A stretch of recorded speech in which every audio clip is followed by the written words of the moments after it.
Dante's Boxing Nation.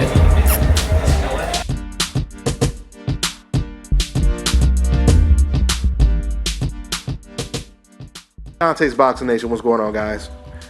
So congratulations to James Degale. He wins a 12-round decision over Rogelio Medina. It wasn't the greatest performance by James Degale. I mean, it was a good performance. It was reminiscent of the Lucian Bute fight, but he got hit a lot more in this fight. And I thought James Degale, he looked a lot more vulnerable in this fight. You know, he looked great in the Lucian Bute fight, but I feel in this fight, James Degale, he showed that he wasn't extremely comfortable with a very aggressive fighter that constantly comes forward.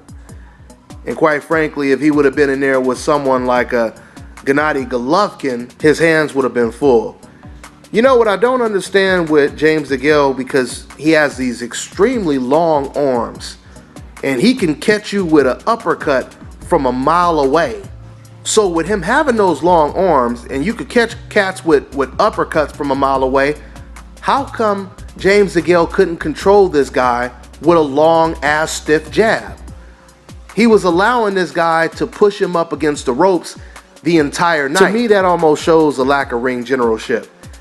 It almost gives you the impression that even though Rogelio, he lost the fight, he was controlling the flow of the fight, right?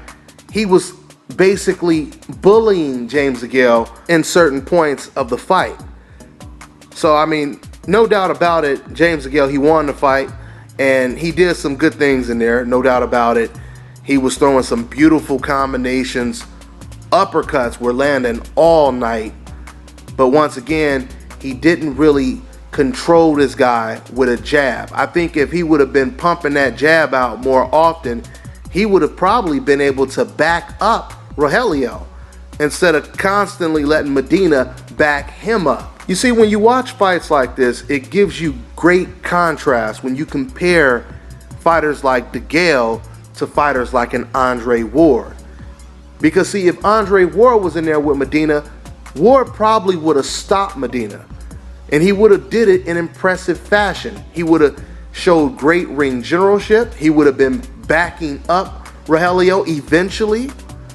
He wouldn't have constantly been on the ropes. And if he was on the ropes, he would have been landing combinations while he was on the ropes. Something that you often see fighters like Andre Ward and Floyd Mayweather do. That was another thing that I didn't really like, is James Degale, he would lay on the ropes, but he would not get the best of Medina while he was on the ropes. It takes a very special fighter to be able to transition from offense to defense in a split second. And James Degale, he wasn't able to do that in this fight. And this was against Rogelio Medina. Now, James Degale versus Badou Jack, I think that will be a very, very interesting fight. It gives the champion an opportunity to unify the belts at 168. And I think the winner of that fight would be a great opponent for Gennady Golovkin in the near future. Now, when it comes to James Degale in particular, I think that Gennady Golovkin, I would have to lean towards Golovkin in that fight.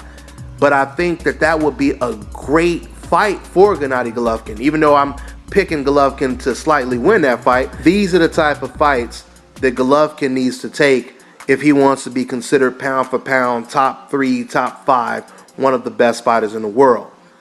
Once again, this is assuming that fighters like Danny Jacob or champions like Danny Jacobs and Billy Joe Saunders, they don't fight him. I believe that this is a winnable fight for Gennady Golovkin, and who knows, maybe Golovkin was watching this performance and it gave him confidence to move up to 168. Don't get me wrong, I think James Degale, he would be Golovkin's toughest challenge since Golovkin struggled with Kassim Ouma. If you guys never watched that fight, you should look it up on YouTube, Golovkin versus Kassim Ouma. That's the only time when Golovkin was actually close to actually losing. And coincidentally, James Degale is a southpaw just like Kassim Ouma was. So I think this will be a great fight for James Degale and for Gennady Golovkin. But next up is James Degale versus Badou Jack. So once again, I look forward to seeing that fight. Once again, guys, the great thing about Al Haymon in the PBC series is once Al Haymon signs these fighters and they're in the same division, he puts them up against each other. He allows them to build up their name, maybe 1 or 2 fights, and then he puts them up against each other. We've already gotten Keith Thurman versus Robert the Ghost Guerrero. We've gotten Broner versus Porter. Now we're about to get Thurman versus Porter. And now we're about to get a unification bout at 168. Degale versus Badou Jack. We're getting Leo Santa Cruz versus Carl Frampton. And the list just goes on and on and on. These fighters are being matched tough. And it'll be interesting to see who unifies the division at 168. James Degale will most likely be a heavy favorite, and I can understand why. So once again, congratulations to James Degale. He gets the victory over Rogelio Medina. That's all I got, guys. I'm on to the next one. Hi, you're watching Dante's Boxing Nation.